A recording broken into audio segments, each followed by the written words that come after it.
Good morning, ladies and gentlemen. Today I still want to talk about freedom.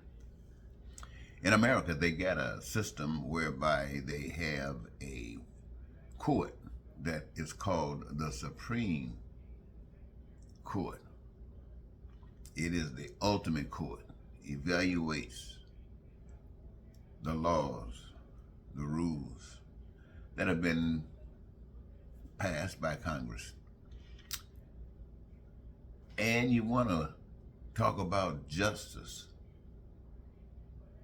the court system. They got a scale with justice on it. Mother Justice is blind, and they got this scale, and it wants to be balanced, right? And so in this, they have a number of justices, which is supposed to represent something. Those numbers represent something. And yet, when you think about these numbers representing something, you got a process whereby you try to keep things fair and balanced. Fair and balanced. Fair and balanced. Then all of a sudden you decide, because of something other than fair and balanced, perhaps politics, and you switch things around. And all of a sudden, I'm just using this as an example. I'm not saying that this is true. You might have 6 conservative justices and 3 liberal justices.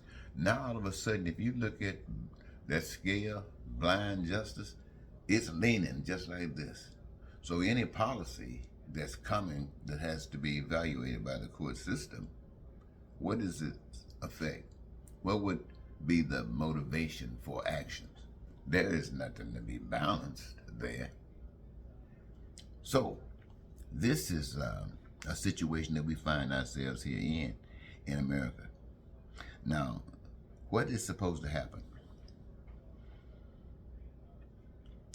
This is why America, the greatest crook, is leading in the Republican political party candidate for President of the United States for 2024. Because the justices, the people in power who've been placed in power, the scale is like this. And so one of the most evil guys, anybody else would have been under the jail, but now one of the most evil guys is heading the ticket to become the next President of the United States. Now, the rules to maintain a fair court was broken. It was again broken in the name of politics, not for you, the people, but for the benefit of those who got the power. And what I mean by having the power, I mean you couldn't do anything as far as you knew to stop it. Now let's compare that crisis with what's happening at the border. Now, what is happening at the border is nothing but pure exploitation. It is exploitation by weak nations on richer nations. What should happen? These people should be sent back home to fix their own nations. Other nations should support them according to their own commitment for change. Basically, you go back home, you do what you got to do to straighten out your situation. Whatever you require of us to support you in the effort that you're making, we're there to do it for you, to work with you, so that you know that we care about you. But don't come here exploiting, leaving your trash over there for the guys to keep on messing over the rest of the people who can't run. And you coming over here trying to ride off of us because we're good and you don't have to do anything for yourselves. Go back home and look out after your families. Go back home and look out after your parents. Look after your kids and make sure that your government represents you, the people. How dare you run somewhere else? In America, I'm saying to you too, how dare you? But we know why. Okay, now there are some emergencies. When there are emergencies, you have to help where there are emergencies. But I want all of us to recognize that all nations exploits its people, some more than others. This is why you have some nations that are poor nations and some nations that are richer nations. And in order for that to happen, my friends, you must require justices.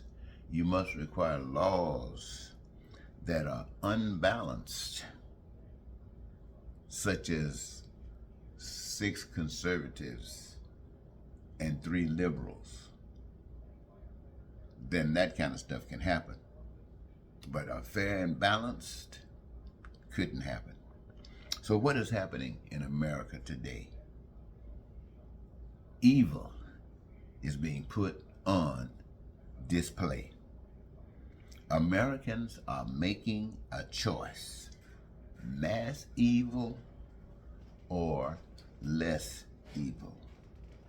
Mass evil is being advertised as a fake positive, and less evil is being downplayed. And its purpose is to capture America for mass evil. And the reason that I just want to take a few moments, ladies and gentlemen, to share that with you is because I want you to be aware of it in case you are. I want to reaffirm that it's accurate, so you're on the right track. Being on the right track requires that you do something that takes care of this problem. Now, what could I say to take care of it? I mean, there are a lot of righteous things you can do, but if you say just leave God out, it makes it seem as though you're talking about a person, and you know how we are about people. We're so envious and so jealous and bigoted, we just can't take it if a person said it. So for it to be righteous, we have to give credit to God. And I don't mind giving credit to God as long as it works for me and it doesn't do anything against you. In other words, you say it works for you too, God, right on with the right on. Because I didn't do it and you didn't do it before. They didn't do it and we didn't do it. So now it's done. What happened? We tried something we hadn't tried before. Well, we trusted. So ladies and gentlemen, I just want to leave that with you. Have a good day.